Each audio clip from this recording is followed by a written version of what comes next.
Bueno, hola. Lo que vamos a ver hoy es justamente lo que tiene que ver con el origen y el comienzo de la filosofía. Y para eso voy a tomar a un filósofo existencialista contemporáneo alemán que se llama Karl Jaspers, eh, que es contemporáneo, ¿sí? a nosotros.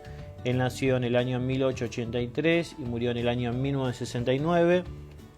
Y lo que vamos a hacer es poder trabajar y poder analizar de este libro, ¿sí? Se los acerco, se llama justamente La filosofía, es de Fondo de Cultura Económica. Vamos a analizar el capítulo 1 y 2. En principio, recordando esto, ¿no? Que todo lo que tiene que ver con la filosofía se la mira con respeto, ¿sí? Se la plantea el autor.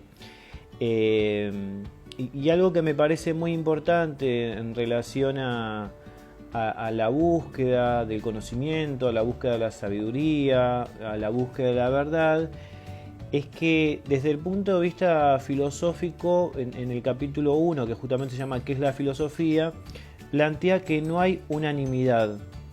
¿Por qué no hay unanimidad? Porque dentro de las corrientes filosóficas, de acuerdo a la postura del filósofo, va a tener una orientación u otra orientación en relación a la búsqueda de la solución a la que se esté planteando. En el caso de este filósofo que es existencialista, la búsqueda de lo que se esté planteando se va a dar en relación a cosas que van sucediendo en el aquí y en el ahora. Y otra cosa que también me parece importante que nombran en el capítulo 1 tiene que ver con que la filosofía no tiene un carácter progresivo. ¿Qué significa esto?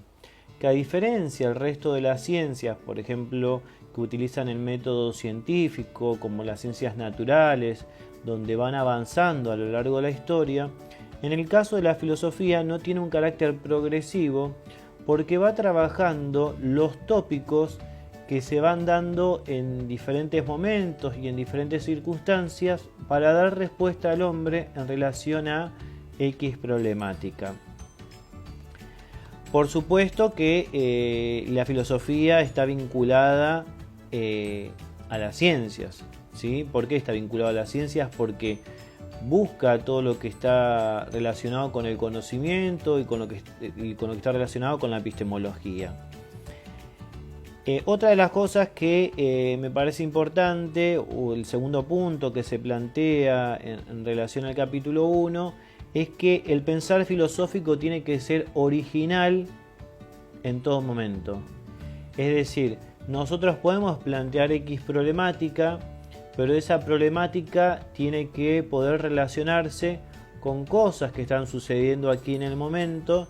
Y esas cosas que están sucediendo en aquel momento tiene que ser original en el sentido que tiene que dar respuesta a este hombre concreto situado que está en determinado lugar y con determinadas circunstancias.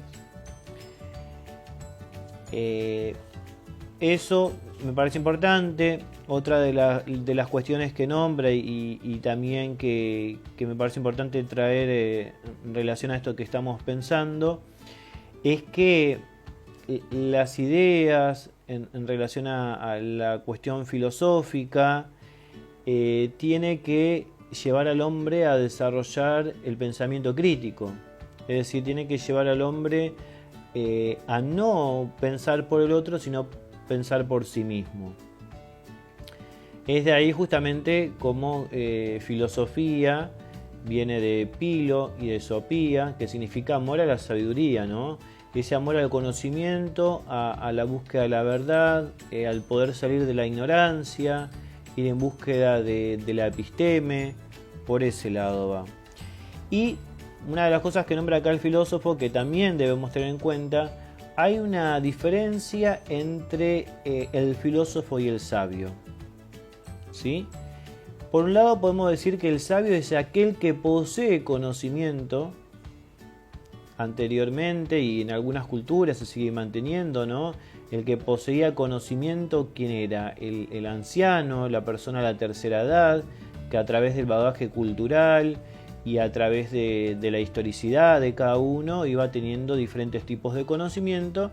y las personas recurrían a los ancianos justamente para que den explicaciones de tal o cual cosa.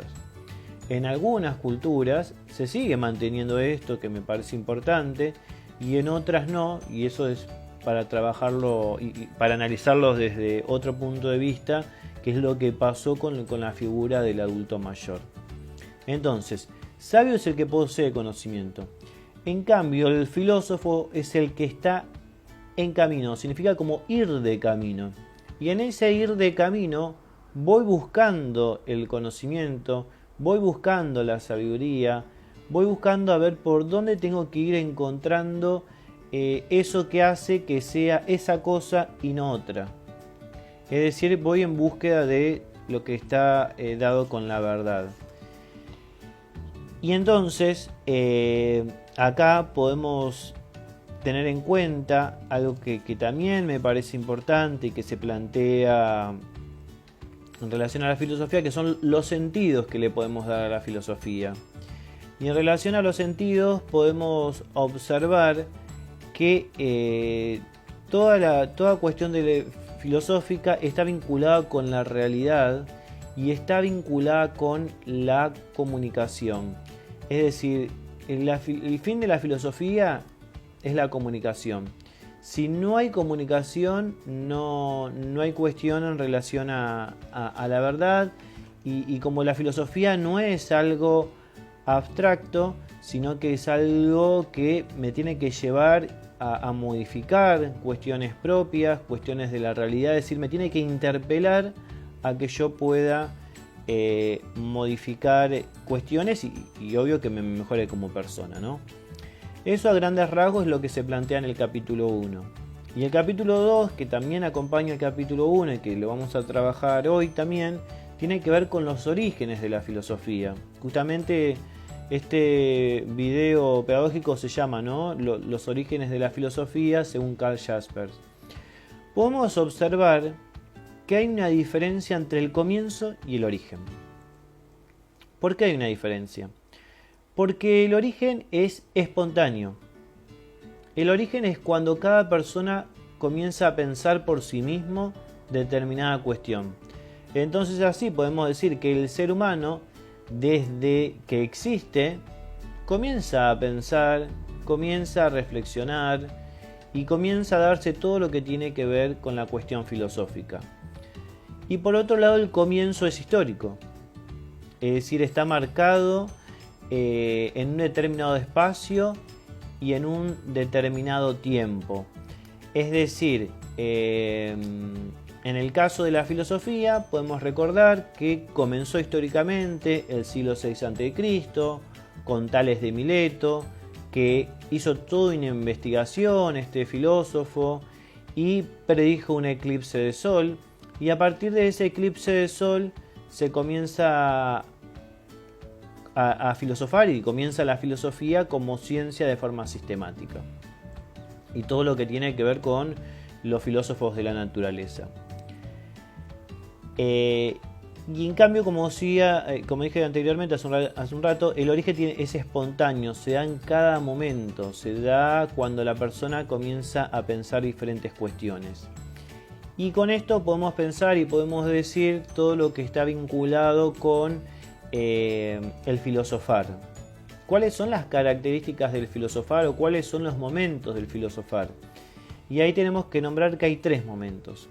Uno que tiene que ver con el asombro, otro que tiene que ver con la duda y otro que tiene que ver con las situaciones límites.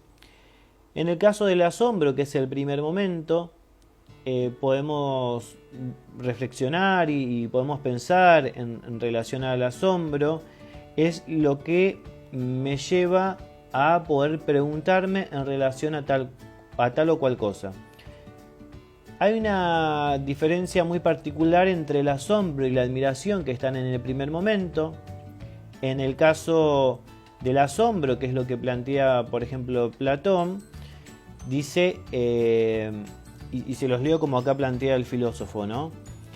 Platón dice que el asombro es el origen de la filosofía. Nuestros ojos nos hacen ser partícipes del espectáculo de las estrellas, del sol y de la bóveda celeste.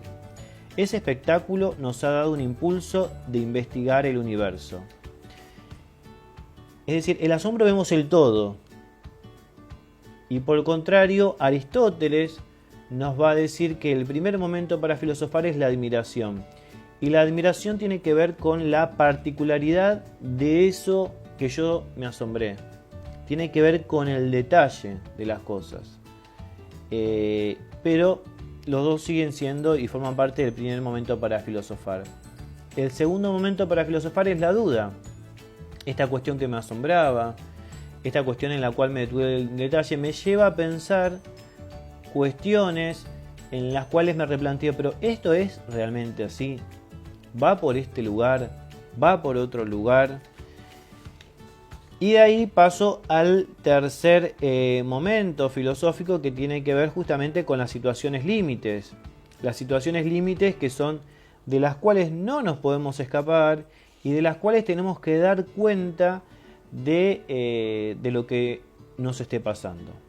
Un duelo, una muerte, la pérdida de un trabajo, alguna cuestión que nos marque nuestra vida y que nos lleve a repensar y de alguna manera a reconstruirnos en relación a lo que esté pasando, ¿sí? Eso también me parece importante, ¿sí? En relación a lo que plantea acá el filósofo. Y el capítulo número 2 termina justamente con esto, ¿no? Que la comunicación como fin de la filosofía tiene que llevarnos a encontrar la verdad, tiene que llevarnos a poder realizar, como hacían los filósofos de la Edad Media, un intus legere, una lectura interior para poder modificar mi propia existencia. Piensen que este filósofo, Karl Jaspers, es un filósofo existencialista. Entonces, los filósofos existencialistas, ¿qué es lo que hacen? Frente a esto que sucede aquí y ahora, ¿cómo lo modifico? ¿Cómo lo transformo? ¿Cómo me afecta a mí de manera sincrónica, al mismo tiempo y diacrónica a través del tiempo? Bueno, esto es un breve resumen de los orígenes y comienzo de la filosofía, que espero que nos ayuden a repensar diferentes cuestiones nuestras y también que tengan que ver con la profesión.